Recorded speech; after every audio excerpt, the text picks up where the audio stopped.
And Naslate, a young and vibrant entrepreneur, is the CEO of Feed Afrique Farms, a poultry farm located uphill at Asesieso in the Okra district of the Eastern region.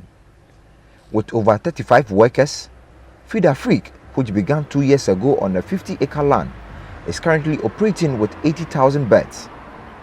The 2020 target of the company, which was to breed 100,000 birds, unfortunately cannot be achieved due to shortage and scarcity of poultry feed. Been in business 2 years, Feed Afrique.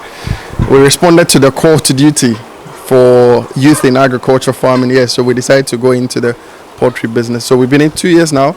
We're currently set up for 80,000 capacity of layers, and we were hoping to even increase our productivity, but due to the current challenges we're having with feed, we'd have to scale back and see how things pans out before we move further.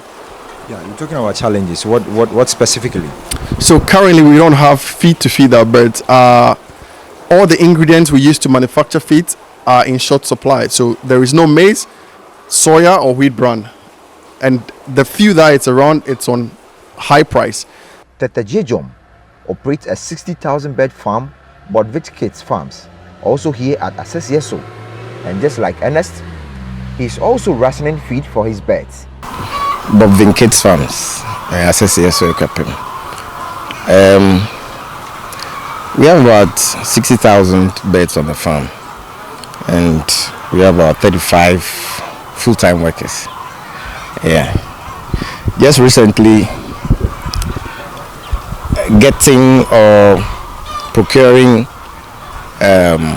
raw materials has become very, very challenging.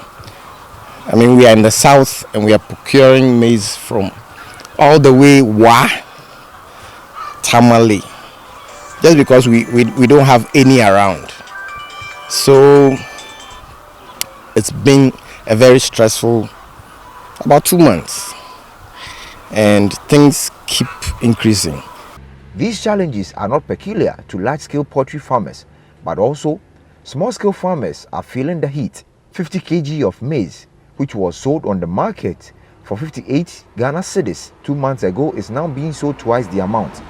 Same as wheat and soya, which are the most important commodity for these poultry farmers. The Ministry of Food and Agriculture, on several platforms, has reiterated a bumper stock of maize due to its flagship programs carried out over the years. But what do these farmers make of this? Maize has gone from 58 cedis to 105 for a 50 kg bag. Soya has gone from 140 to 180 per bag. Wheat bran, which we used to buy at 18, is now at 24, 25 cedis per the 25 kg. And this is costing us. This is the maize season, the major maize season. So we're expecting maize price to go down.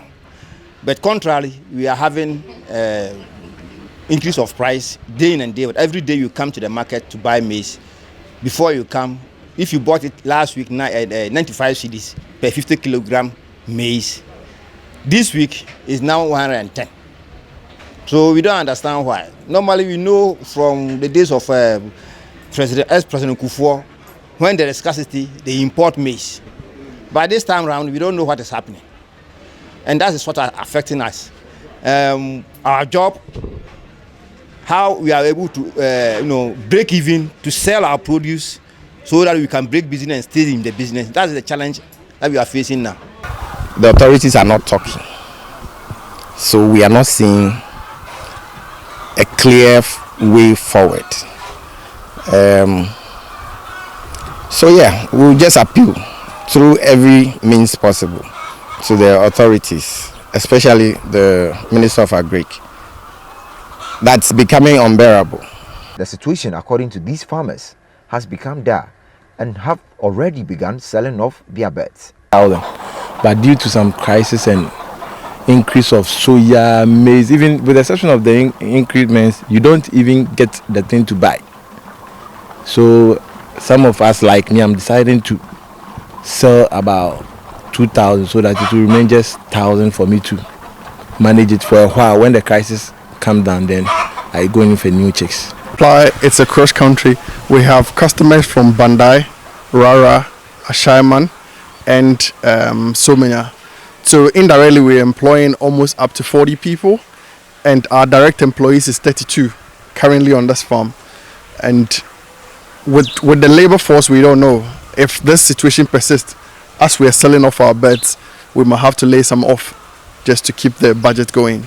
The only option to help them stay in business, provide support for their workers and family, is for government to open the borders and allow importation of that critical commodity they need to feed their birds.